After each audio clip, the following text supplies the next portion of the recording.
makausap si Tanggol. Ganyan! Papasukin na ang bakura ng kaaway. Alam mo, Jason, pwede to eh. Naghahanap kasi ako ng close-in security. Sige, papayag ako. Wala kung tama ako. Daan ko si Mayor Miguelito para malaman kung ano talagang klaseng pamilya ang mga Guerrero. Sisikip ang daan para sa magkaribal na nagbabanggaan. Diba yun yung ex mo? Mukhang nananadya pa to ah.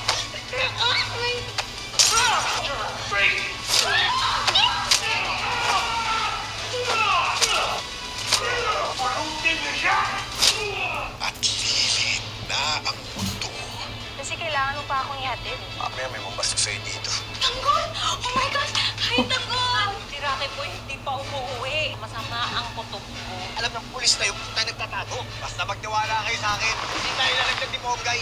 Paano? Dali! Tagol! Ano yun? Bukan tayo! Tulungan natin!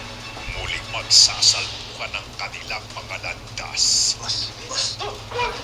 Parang awan niya. Huwag niyo akong saktan. Huwag ka matakot. Hindi mo kami mga kalaban. Tanggol. Sino may gawa sa'yo dito? Tanggol ba?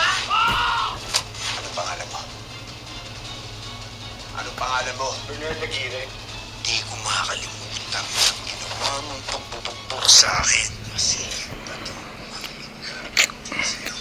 FPJ's Patangkya. Sa loob ng mahigit 3 taon, hindi ninyo iniwan si Tanggol. Habit na namin na hanggang maaari hindi namin ma-miss yung Ngayon, December 1,